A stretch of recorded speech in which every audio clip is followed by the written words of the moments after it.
DeafRowe with DeafRowe Closed Caption, and I'm back again with another review. As you can tell, this one is not on a Saturday. This is a special review in light of the Super Bowl that is going on today.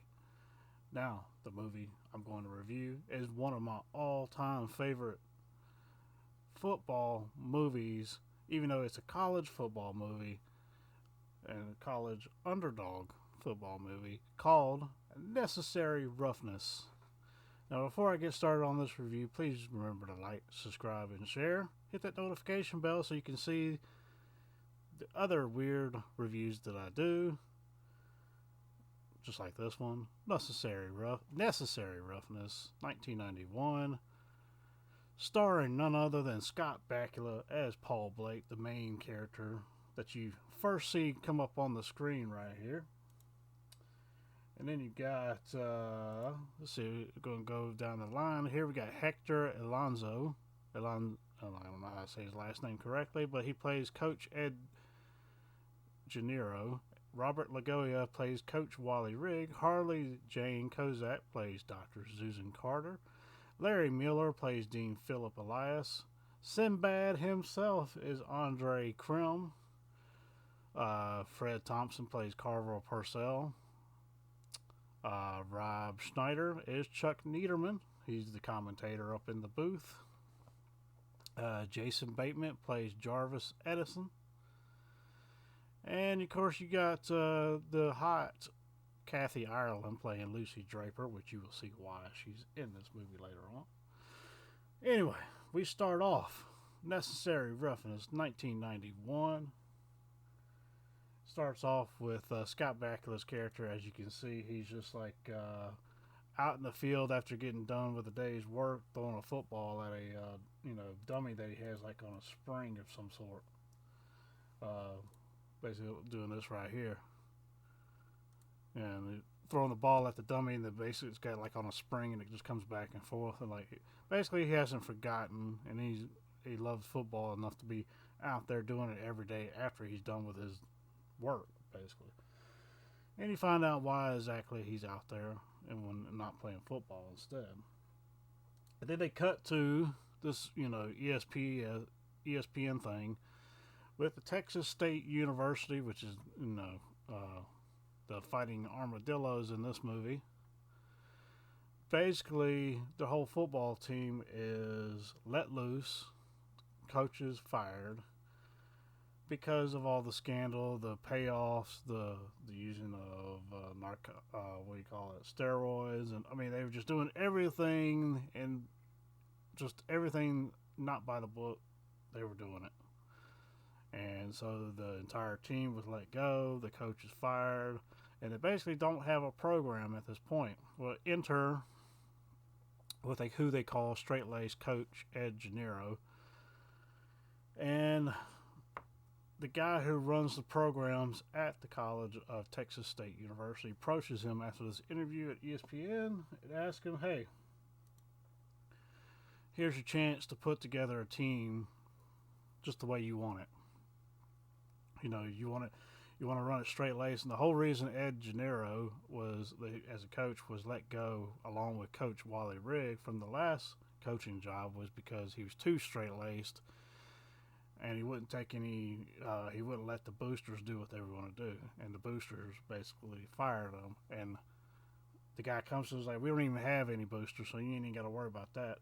So he reluctantly takes on the job of creating this new team for the Texas State University, the Fighting Armadillos. And of course, he brings on his longtime friend, Coach Wally Rigg, which is played by Robert Lagoya right here. And they basically are having to put, he's like, I got offense and you got defense.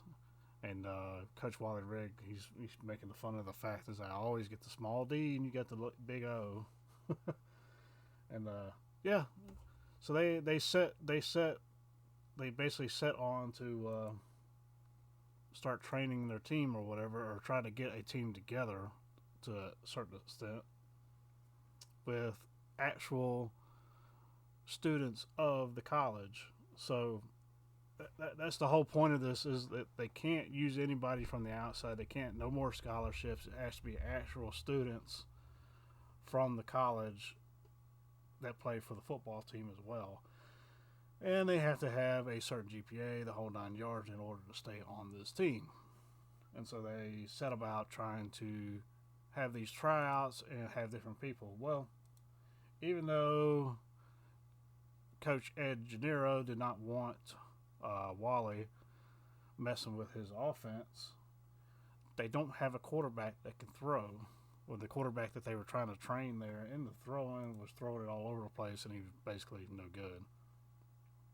So Wally goes off and he finds Scott Bakula, his character Paul Blake, still working on the farm, and the whole reason he actually tried to recruit Paul Blake back in the day after he graduated high school, but because his father passed away, he decided to stay with the farm and keep the farm going rather than run off to college and become a football star or whatever. He basically put his life on hold in order to keep the family business going.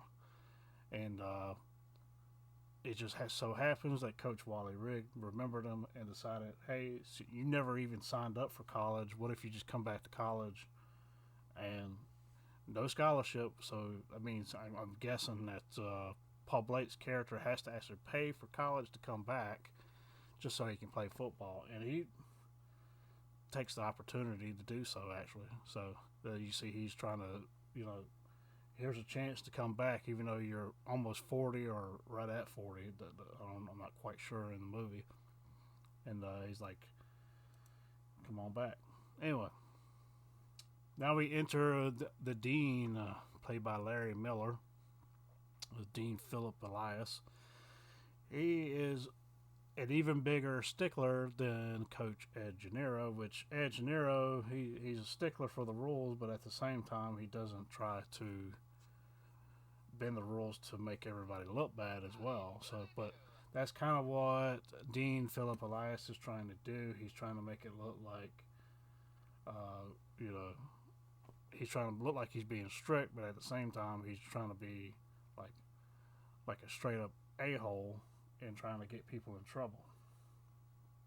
So right off the bat, they don't get along, and they just decide to leave it at that. He shows up at the practice field where they're practicing, and Ed Gennaro's like, for somebody that doesn't like football, you sure are out here a lot. And I think he's just taking names down to see who he can get the GPAs, check them all, and make sure they're not too low so they can't play, because it comes into play later. Yeah, anyway, enter Paul Blake showing up because he's taking Wally up on his offer to come play quarterback for the team. Something he's wanted to do ever since he didn't get the chance right out of high school.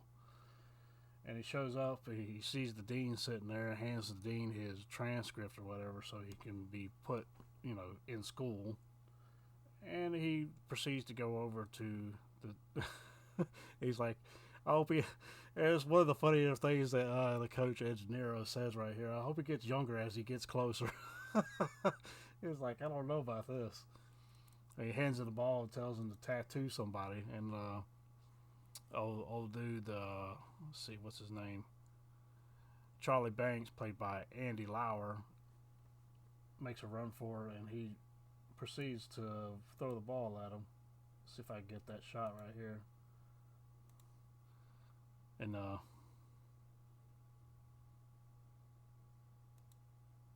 ooh, yeah. So he throws it, tattoos him right in the chest, and knocks him down to the ground. Anyway, so yeah, he's got a cannon for an arm, even after all these years. And so he's trying to settle down into, I guess, dorm room facilities, since he's about 2 hours away from where he lives, and he ain't gonna drive all the way back home after doing all that practice and stuff. And so he basically finds his room, and he has to be roommates with Manu, which is played by Peter Navy Tuisapo. If I'm saying that last name right, I apologize. Anyway, this big guy right here, Manu.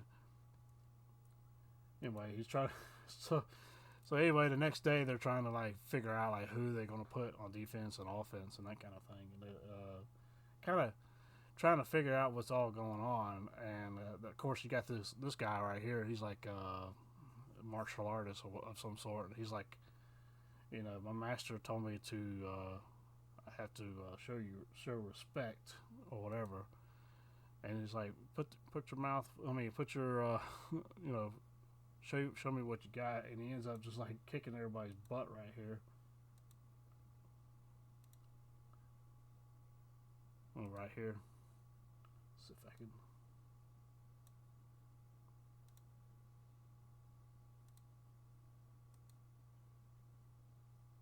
And of course, all these guys are out of shape. They, because a lot of them haven't played football in forever, so they really are the, you know, not the choice of the choice. If you get my drift.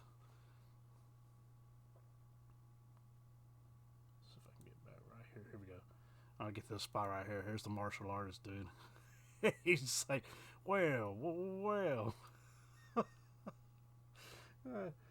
It's like whatever you got to do, man. Your defense. So he becomes the defense.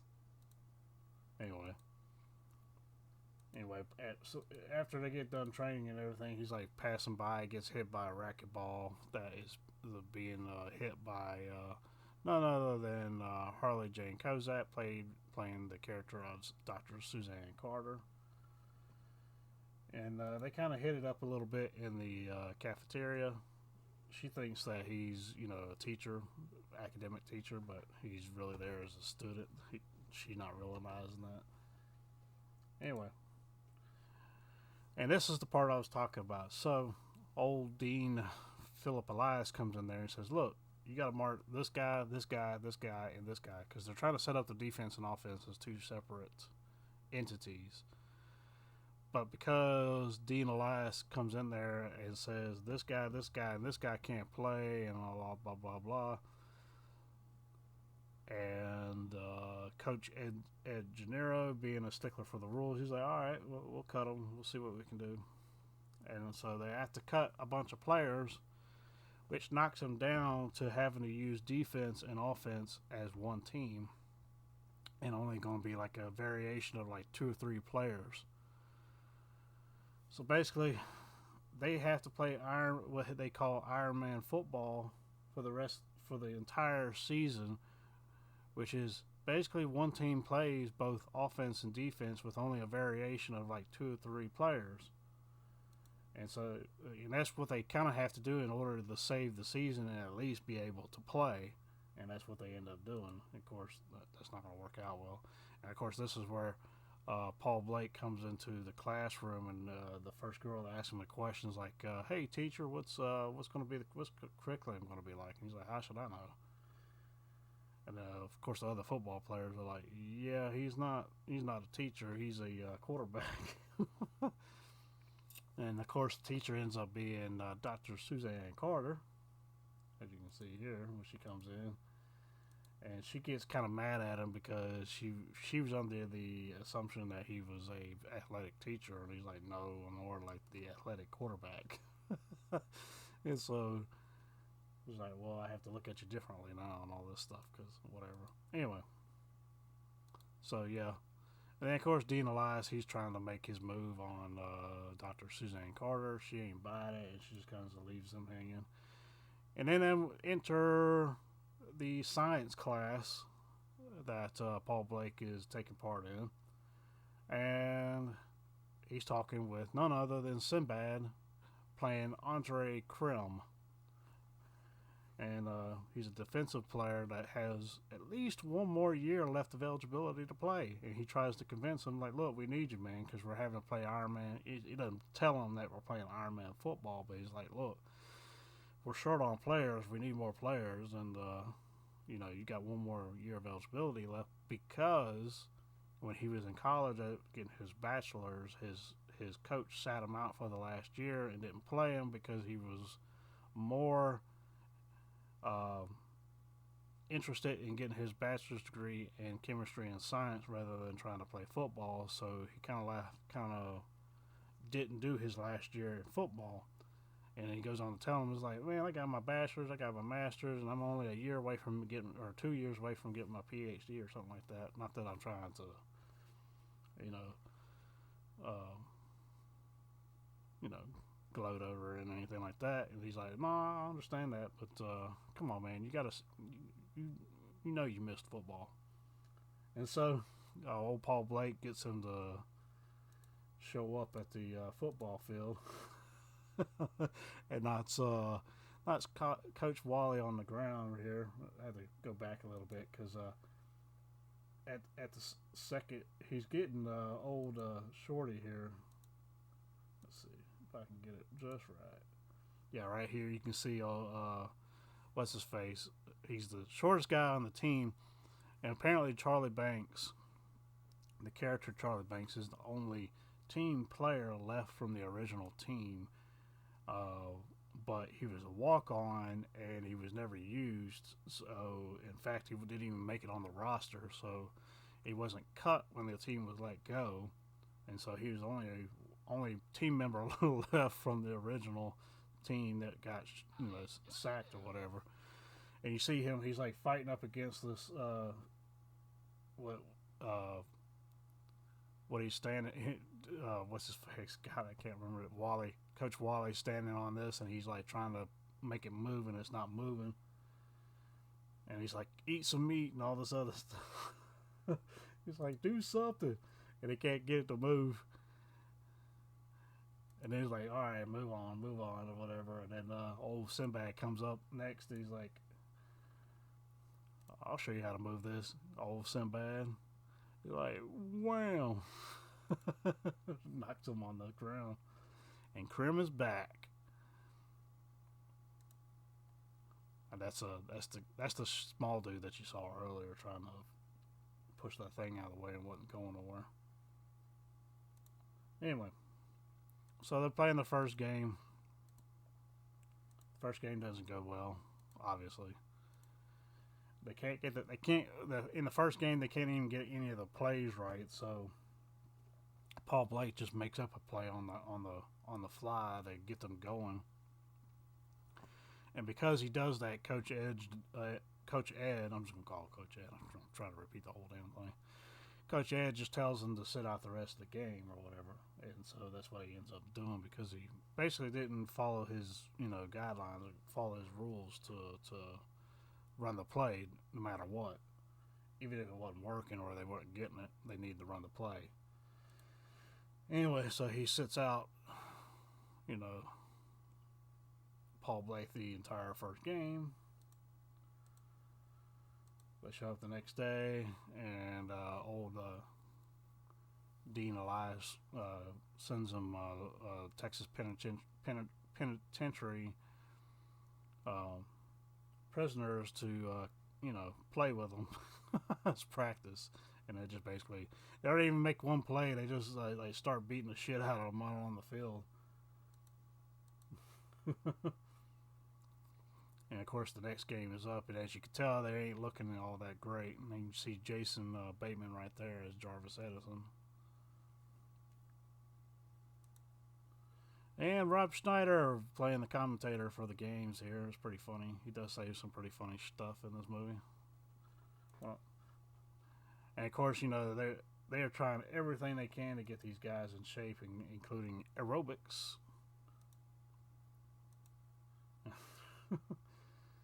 And of course, they're all getting pissed off because they've lost almost every single game of the season with 2 games left at this point. And so old Sinbad here, or Andre, or I'm just gonna call him Krim. He's like, hey man, we all need to just go out and party and have a good time and relax and whatever. And that's kind of what they do. And they end up meeting the big Texas team at basically the rival Texas team. And of course, hilarity ensues. He dumps beer on Paul Blake's jacket, and then Paul Blake decides to take a hit to him, and then they just get into a brawl and everything, and so Dean Elias shows up and trying to prove that there was a brawl so he can take everybody down. But the problem is when the number one Texas ranking team fights against the last the rival Texas team that is dead ranked last. If you go after one team, you have to go after the other. So they just kind of play it off like there was never a brawl to begin with. And so you don't want to keep your number one team clean. So Dean Elias doesn't get his way in this part right here. He loses this game. Anyway, so he shows up at Dr. Suzanne's house, and he's like just wanting to talk to her or whatever. And she bandages him up and everything, and they're talking and everything, and she's like, he's asking like, what is it about me that you don't like? What's going on here? And she proceeds to tell him about the story of her being a cheerleader for the opposing school that he did 5 touchdowns against in the playoffs and won. And from then on, she's had a crush on him because of that. So that goes on. Anyway, throughout this whole time, they don't really have a kicker. The guy they've been trying to use as a kicker, every time he kicks it, he just kicks it right into the people instead of. So again, Coach Wally takes it upon himself to find a kicker, much like he did find a quarterback. And he gets one of the women's soccer players to kick a ball in their area so Coach Ed can see what she can do. And this it ends up being Kathy Ireland's Lucy Draper. And since there's no rules, you can't have any women on your team, they make her the kicker. And of course, Manu has like a big old crush on her. So much so that he couldn't pitch the ball to him the correct way the first time. Anyway, she proceeds to kick it 40 yards with no problem whatsoever, and she becomes the new kicker. And the hottest kicker you've ever seen in a movie. Period. Kathy Ireland, ladies and gentlemen. And of course, we get to this one of the 2 last games, and it's this games, and there's like a freaking tornado. I mean, there's all kinds of crap going on. And he's up there still commentating by himself. There's nobody, because apparently there was a lockout on the commentators as well. And they're talking about this next to last game going on right here.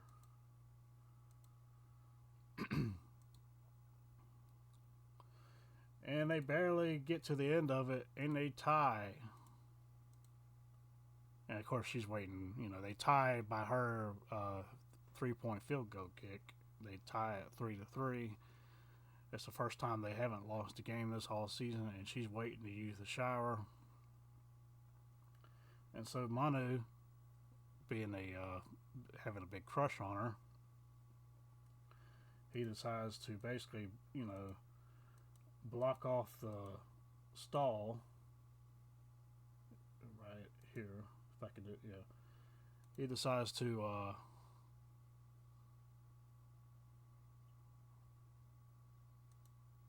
like she's trying to go and take a shower or whatever.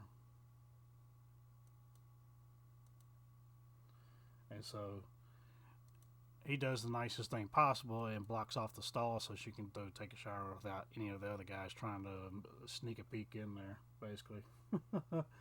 And so, of course, they're at the this event put on by Edison's dad. You come to find out that Jarvis Edison, which is played by Jason Bateman, his dad is a bajillionaire of some sort, and all the buildings on the campus have his name on it. Edison Library, Edison, Computer Hub, and all this other stuff. Well, not Computer Hub. It's 1991. No, there's no cell phones too in this whole movie. Anyway, so yeah. Anyway, his dad sets up a little party for him for not losing the game finally, and that's when Coach Ed comes in there and just basically breaks up the entire thing, and he's pissed off, and and that's when Wale finally speaks. I was like, man, you're so wrong for doing this. These guys finally didn't lose a game. They're here just celebrating. They're not taking any money. They're not doing anything. They're just eating food and having a good time. You know, at the friendship of their their one friend who has a dad that has a bunch of money, and he's just giving them food. I mean, it's not even like, it's not a booster. It's not anything like that. He's just celebrating his son being in a game where they didn't lose. And that's what Wiley was like. You're wrong this time. I mean, you might be a stickler for the rules, but you're wrong this time. And so that's when Paul Blake he gets an argument with Coach Ed too, and he's like, "Look, man, I quit. I can't figure you out. You want me to lead this team, but you don't want this team to enjoy themselves, even though they have put all this work into it, just as much as you have. You know, they've done everything by the rules, and you're still not happy." So I'm just going to leave. So he leaves. Well, on the way out, like he's fixing to leave the campus, that's when Jason Bateman's character jumps in the Jeep with him and is like, "Hey, I'm just going to go with you, Jarvis Edison." And he explains to Paul Blake at this point in the movie that basically I've been having the cheerleaders do my homework and all this stuff. I haven't really studied all year, and I'm not going to pass these tests. And when I don't pass these tests, I'm not going to be in the game. They're going to find out that my dad's going to just buy the grades. And that's going to be a whole nother controversy that gets set up and everything else. So it's just better if I just don't be there. And then and Paul's like, "You can't just run away." And then that's when Jarvis looks at him and says, "Well, you're running away, so why can't I?" And he's like, "Well, damn it." And so he turns the Jeep around and says, "I guess we're both going to learn something this time around." So he turns it around and goes back. And he gets Andre Krim, which is a science teacher who has some programs that he has, and basically gets him to basically sit down in the library and start studying his heart out. He's like, "You're gonna pass these classes, no matter no matter what's gonna happen. You're gonna pass them on your own, and we ain't gonna use your dad as an excuse to get by." And that's what they end up doing. He's pulled the team together pretty much, get behind them and everything. And Paul shows back up at the practice and basically just tells them that Crum and Edison won't be here because they're studying for the exams, but we can carry on without them for this practice or whatever. And he's like, "All right." And so he's back in. And so, yep, the grades are posted after they take the test and everything, and they're hoping that Edison walks up there and he's like, "I got to see, man. I got to see." And Andre Krim's like, "Man, that means you pass. That means you pass. That means we're playing." So the whole team's there trying to back him on this. They don't want anybody to fail. They want a win of any sort as a team. And you see that towards the end of the movie. That kind of makes it one of the coolest underdog movies, in my opinion. Is every win that each individual person has throughout this movie, they count it as a win for the team almost. And it's kind of funny to watch, but it's endearing at the same time. So when he gets that C and passes, like all the other football team members are right there behind him, backing him up. Like, hell yeah, man, let's go. So yeah, he gets up with old girl, obviously. And see, something happens to Ed, and he ends up in the hospital. Of course, Coach Wally, he's making a bigger deal out of it than it actually is, or whatever. And he gives us the playbook. He's like, "I'll cherish the playbook," and he's like, "I'm not bequeathing it to you. I'm just letting you borrow it for the game. You got one last game. Try to win it." And Coach Wally he's beside himself. He doesn't really know what to do, so he dresses him up in a suit and everything. Goes and tells the players. He tries to be like very straightforward with them, but at the same time, he tries to be very Coach Ed like, and he ain't quite pulling it off.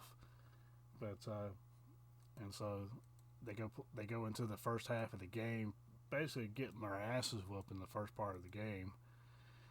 And then we get to the halftime, and he's in there. He's basically, and this is when he finally, Coach Wally he comes back to his senses, and he's like, "No, I can't be somebody else. I got to be myself." It's he just rips off the tie, the suit and everything. He's like, "I want you guys to get mad. I want you to." I want you to act like you want to win this game. I want you to act like wild beast out there. I don't care how big or how small you are. I want you to take their heads off and shit down their necks. To the point, it's like, now let's pray. That's one of the funniest speeches in the whole movie. And yeah, he just kind of loses his shit right here. If I can get it right in this right spot. Yeah, right? Now let's pray. Yeah, it's like shit down their necks. Now let's pray. Oh my god, this is one of my, like I said, this if I had to pick a football movie that I could watch over and over again, this would be it. Necessary Roughness, I'm telling you. It is gold, man. You got an all-star cast with so much talent in this movie. It's ridiculous. And so they go back out there, and he, of course, he's listening on the radio, and the doc comes in. It's like, yeah, you really just had some type of, you had a small hernia that ended up giving you a lot of gas, basically, acid reflux. It's like, yeah, you didn't really have a heart attack of any sort. It's just a herniated gas pocket. Well, I can't remember exactly the term he used or whatever. And he's basically the doctor's like, he asked the doctor, is it serious? Only if you live in Mexico. Anyway, so we're back to the game, and the guys are finally playing like they want to win it, and they're pissed. And so they're pulling out all the stops. And he even throws the ball to Featherstone, which hasn't, Featherstone being one of the players that hasn't caught a ball all, played by Dwayne Davis, by the way, hasn't caught a ball all season, and he decides, okay, we're going to throw it to Featherstone. And for the first time, Featherstone catches it and makes a play. And then, of course, Ed Gennaro comes back, and he's like, all right, this is your game, Wally. You do all the calls. And basically, even though Coach Ed is there, he's letting Wally still call the shots on the game because they really want to win it. And so, yeah. So now, yeah, here's the part with, yeah. So they get to the point where, get if I can get to the spot right here. Yeah, even Rob Steiner, throughout the whole game, he's just losing his shit the entire time. It's funny, and so yeah, they get to this final, and they can either go for a field goal and tie it, or they can go for a 3-point or 2-point conversion and win by 1 point against the now. Granted, they haven't exactly won a game the entire season. They've only tied one game and lost everything else. But this is the number one team that they're playing against, and just one win against them for the entire season would be phenomenal for a team that has lost almost every game. So they are fighting tooth and nail. They are basically fighting in this game like this game was their championship. In all respects, it is. And so that's what they kind of do. And this Featherstone right here. Featherstone's finally, there we go. They switched it up on this play. I think this is the second play, and Paul Blake is the one receiving, and he gets somebody else to throw it to him, and he gets it right in the end zone. And they got somebody hurt, so now they have to put in 3 players because, like I said, they're playing Ironman football, which means their defense and offense are a lot of the same players. So now they have to send their kicker to actually play a spot on the offense. And Yeah, that's when shit gets kind of weird. And here comes the shorty. So they think they're gonna. And at this entire game, the big dude from the Texas side, what they call him Flat Top, has been taking down Paul Blake hard the entire time. And Manu comes up to him and says, "This last play, he's not going to touch you. He's not going to touch you." And so he's going to get Paul Blake the entire time he needs to throw the ball. And so they fake the they pretty much fake the kick or whatever. And here comes old Flat Top trying to take him down. And number 88, which is Andrew Lauer, playing the character of Charlie Banks, the short one. He's wide open. He's ready to go, and of course, he's trying to get up, and he catches it. And about that time, that's when old Flat Top's coming in to take him down. Oh, they win the game 22-21. Hold on, let me try to get this Flat Top. Here we go. Oh, this is the. I really want y'all to see this. I think this is it right here. So yeah, he's trying to throw it, and Flat Top's coming in. Now you can see him, he's coming in, and he's so dead focused on Paul Blake, he doesn't see anything coming from the side. So obviously the shit's going to go down pretty bad here. And he gets fairly close to Paul Blake, and old Manu comes in there and just wham. I want to pause it so you can see it. Give it a couple of seconds. Here we go. Go 1, 2, 3. 88. Tattoo. And here he comes. Wham. Whoosh. Rips the face mask off and everything. Blood everywhere. Manu takes him down, buddy. And that's the end of the game. 22-21. The guys win. Manu gets a little kiss from Lucy there. He falls over. End of the movie. One of the best college football movies of all time. End of story. I'm calling it Necessary Roughness, 1991. 5 stars. For me, most excellent. Whatever the hell you want to call it. Down the line. Necessary Roughness. And I'll catch you out on the edge of another weird ass review from me, DeafRowe, closed caption. And I'm out. Sucker.